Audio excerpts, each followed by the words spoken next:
안녕하세요. 외국인을 위한 범죄 예방 교육 강의를 맡게 된 경찰청 조수인 경감입니다. 지금부터 여러분이 겪을 수 있는 다양한 범죄 피해 사례와 유형을 알아보고 예방할 수 있도록 설명드리도록 하겠습니다.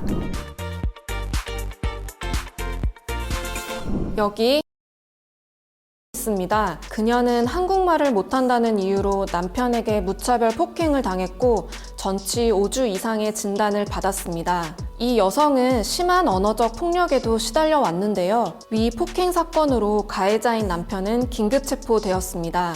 위와 같은 것을 우리는 가정폭력이라고 하죠. 가정폭력은 남편과 아내, 부모와 자녀, 형제, 자매 및 기타 동거 가족을 포함한 가족 구성원 중에 한 사람이 다른 구성원에게 의도적으로 물리적인 힘을 사용하거나 정신적인 학대를 통하여 고통을 주는 행위를 말합니다.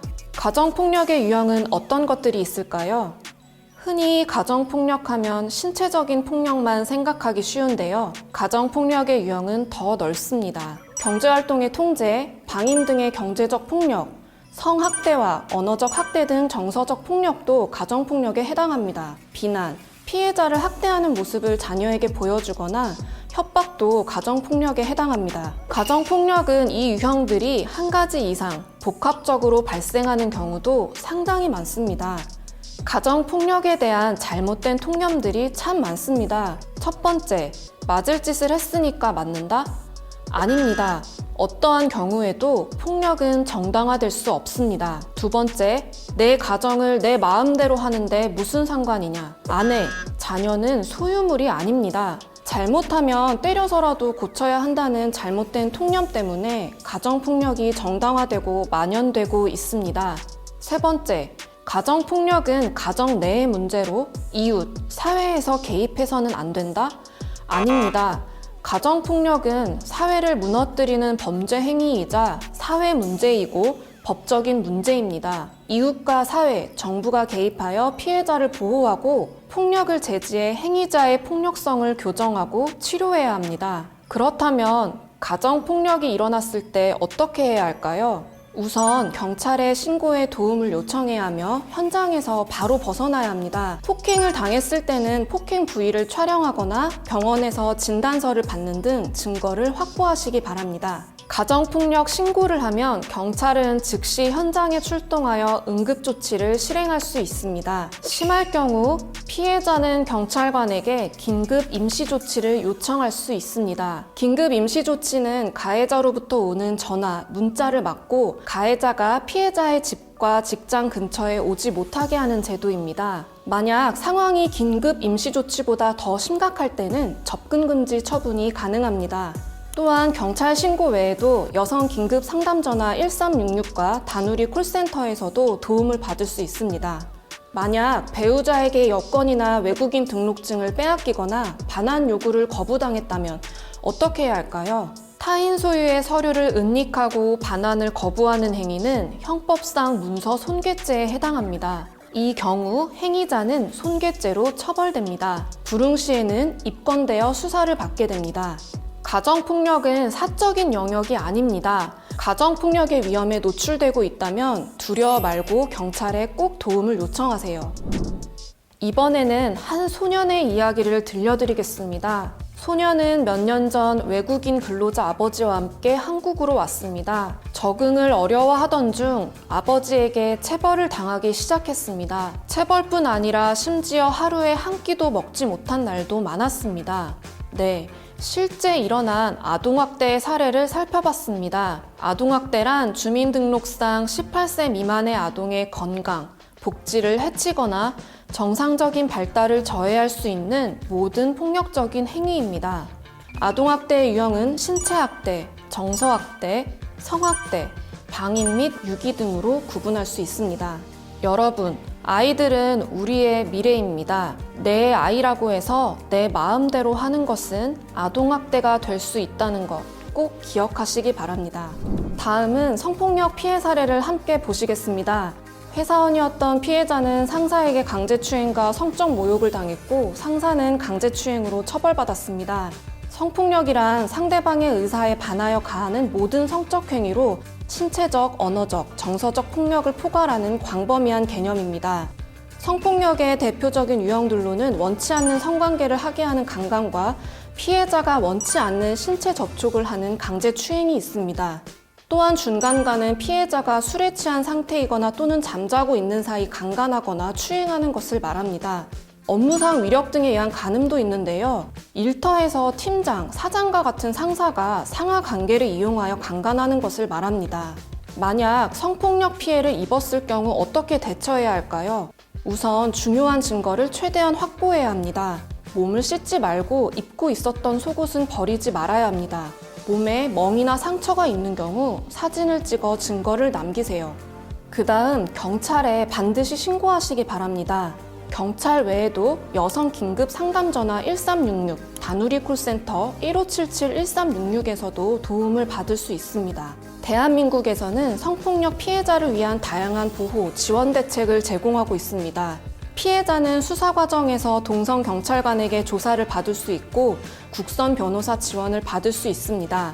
피해자 조사를 받을 때 가명을 사용할 수 있을 뿐 아니라 가족이나 신뢰할 수 있는 사람과 함께 할 수 있습니다. 또한 신변 보호를 받을 수 있고 심리 상담이나 임시 숙소 지원도 가능하니 안심하고 경찰에게 신고하기 바랍니다. 이주 여성 B씨는 고향에 대한 향수와 외로움에 랜덤 채팅 어플을 자주 이용했습니다. 그곳에서 고향 친구 C를 만나 우정을 쌓았는데요. 어느 날부터 C에게서 옷을 벗은 사진 등을 요구받기 시작했습니다. B씨는 신고하려 했지만 C는 가족과 인터넷에 B의 사진을 유포하겠다며 협박과 금품을 요구했습니다. 여성을 협박해 촬영한 성착취 영상물을 텔레그램에 유포한 성착취 사건 기억하시죠? 성착취 사건. 방금 본 B씨의 사례를 디지털 성범죄라고 합니다. 디지털 성범죄는 불법 촬영, 유포 외 사이버 공간에서 일어나는 모든 성범죄를 말합니다. 디지털 성범죄의 유형들은 아주 많고 지금도 다양하게 논의되고 있습니다.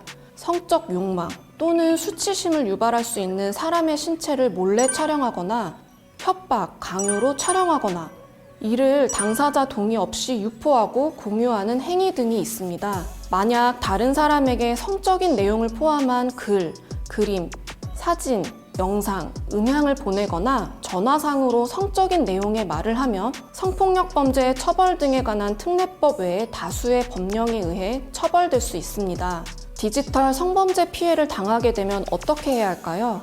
우선 증거 자료를 삭제하지 말고 저장하여 경찰관에게 피해 사실과 함께 신속하게 신고하세요. 경찰서를 방문하기 어려우면 온라인상으로도 신고할 수 있습니다. 경찰청 홈페이지에 접속하거나 모바일 앱 사이버캅을 설치하면 됩니다. 디지털 성범죄 피해 영상물에 대한 전문적, 지속적인 삭제 지원이 필요할 경우에는 디지털 성범죄 피해자 지원센터에서 도움을 받을 수 있습니다. 여러분, 디지털 성범죄는 중대한 범죄입니다.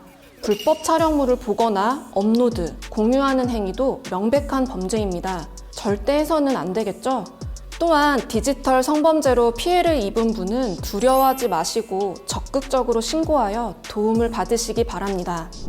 여러분, 갑자기 검찰청이나 경찰서 전화번호로 전화가 온다면 어떻게 하시겠습니까? 실제로 경찰과 검찰로 사칭하거나 번호를 조작하여 범죄에 연루되었다며 금품이나 개인정보를 요구하는 사례는 굉장히 많습니다. 이렇게 보이스피싱은 전화로 수사기관이나 금융기관을 사칭하며 상대방을 속여 돈을 가로채는 대표적인 금융사기입니다. 여러분이 만약 보이스피싱을 당했다면 즉시 112로 전화하세요. 그러면 경찰이 금융기관으로 연결하여 임시로 계좌를 정지할 수 있게 도와드립니다. 자, 이제 보이스피싱을 예방하는 방법에 대해 알아보겠습니다.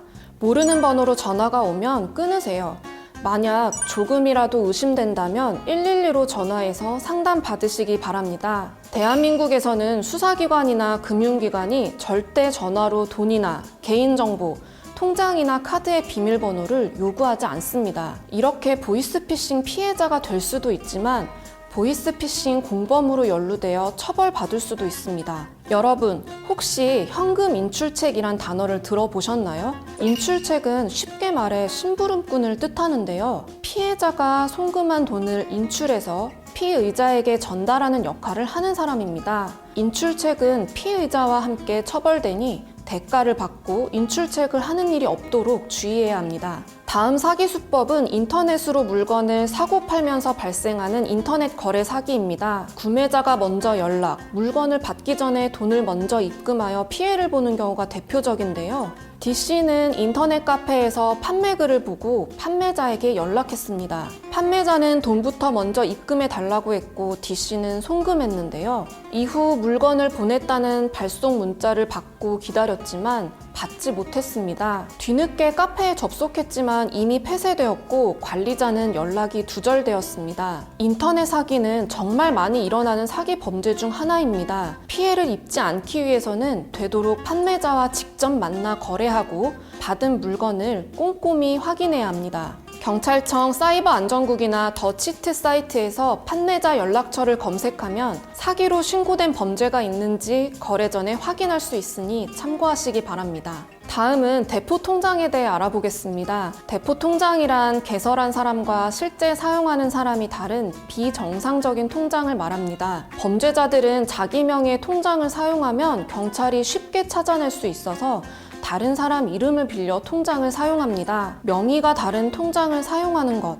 대한민국에서는 불법입니다. 대포 통장 피해 예방법은 간단합니다. 누구에게도 통장, 체크카드, 계좌 비밀번호를 알려주지 마세요. 그것만으로도 대포 통장 피해를 막을 수 있습니다. 지금까지 다양한 패턴의 사기죄와 예방법에 대해 알아봤습니다. 보이스피싱, 인터넷 거래 사기, 대포 통장은 방심하면 누구에게나 일어날 수 있는 생활 속 금융사기입니다. 예방법을 꼭 기억하세요.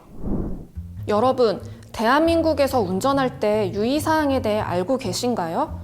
첫 번째로 본국에서는 운전할 수 있더라도 대한민국에서 운전면허가 없으면 무면허이며 운전할 수 없습니다. 또한 술을 마시고 자동차, 오토바이를 운전하거나 자전거를 타는 것은 음주운전에 해당하므로 절대 해서는 안 됩니다.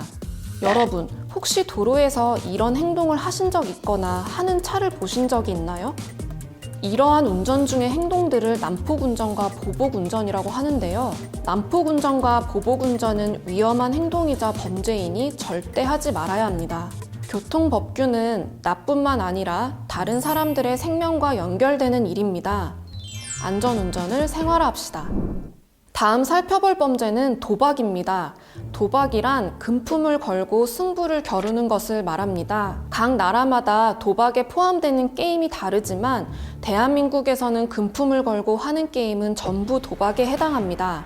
도박죄뿐 아니라 대한민국에서는 도박할 장소를 제공하는 도박 개장죄가 있습니다. 도박을 하지 않고 단순히 장소만 제공해도 도박 개장죄로 처벌받을 수 있습니다.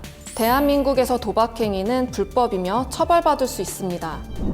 다음 알아볼 범죄는 마약입니다. 마약을 범죄로 처벌하지 않는 나라도 있습니다. 하지만 대한민국에서는 마약, 향정신성 의약품, 대마를 단순히 소지하거나 사용하는 것을 범죄로 처벌하고 있습니다. 가장 대표적인 마약류는 아편, 대마초, 코카인, 엑스터시, LSD가 있습니다. 이들은 투약은 물론 수출입, 판매나 구입, 집에서 재배, 종자 소지하는 건 모두 범죄 행위라는 점 꼭 알아두시기 바랍니다. 내 몸을 망칠 뿐 아니라 사회에 심각한 피해를 줄 수 있는 마약. 마약은 단순히 소지하기만 해도 처벌받을 수 있습니다. 지금부터는 불법 체류자 통보 의무 면제 제도에 대해 알아보겠습니다. 용어가 상당히 어려운데요. 간단히 말씀드리면 불법 체류자가 범죄 피해를 당해 경찰 조사를 받게 될 경우에는 불법 체류자라는 이유로 출입국 관리사무소에 보내지 않는 제도입니다. 이 제도는 모든 범죄에 해당하는 것은 아니지만 대부분의 범죄 피해가 해당되니 알아두면 좋습니다. 만약 불법 체류자가 교통사고 피해자라면 무면허 운전을 했더라도 통보 의무 면제 대상으로 출입국 관리사무소에 통보되지 않습니다. 다음으로 성매매 피해 불법 체류 여성의 경우를 알아볼까요? 단순 성매매 불법 체류 여성은 출입국 관리법 위반으로 범죄 피해자이므로 원칙적 통보 대상입니다. 그러나 만약 불법 체류 여성이 폭행, 감금, 협박 등에 의한 성매매 피해자임이 명백하다면 통보 의무 면제 대상이 됩니다. 마지막으로 불법 체류자가 근로를 강요당하는 경우가 있습니다. 고용, 근로 과정에서 불법 체류자가 업주에게 폭행, 협박 또는 감금 등으로 부당하게 근로를 강요당하면 범죄 피해자로서 통보 의무 면제 대상이 됩니다.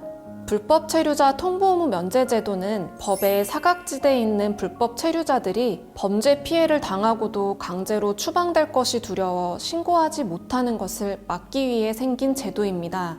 주변에 범죄 피해를 입고도 불법 체류라는 신분 때문에 경찰 신고를 주저하고 있다면 꼭 알려주시기 바랍니다. 유학생도 아르바이트를 할 수 있을까요? 네, 출입국 관리사무소에서 허가를 받으면 가능합니다. 원칙적으로 영리, 취업 활동은 금지되어 있습니다. 하지만 시간제 취업, 즉 아르바이트는 사전에 허가를 받으면 가능합니다. 제가 지금부터 하려는 이야기는 외국인이 한국에서 취업을 할 때 유의해야 할 것들입니다. 먼저 유학생이 할 수 있는 아르바이트 종류에 대해 알아보겠습니다. 학생이 할 수 있는 업종, 단순 노무직이나 일회성 활동은 가능합니다. 하지만 유흥주점에서 도우미를 하거나 공장 제조업, 첨단산업연구소, 개인 과외는 금지하고 있습니다. 출입국 관리사무소에 사전 허가를 받더라도 시간 제한은 꼭 지켜야 하는데요. 학부, 어학 연수 과정은 일주일에 20시간 이내여야 하고요. 석사, 박사 과정은 일주일에 30시간 이내여야 합니다. 아르바이트 기간은 1년간 제약 기간 내에 한해 연장은 가능합니다. 단 학기에 70% 이상 이수, 평균 B학점 이상을 획득해야 합니다. 유학생만 아르바이트가 가능할까요? 아닙니다. 아르바이트 가능 여부는 체류 자격에 따라 다른데요. 다만 본인의 체류 자격 외의 취업 활동은 불가합니다.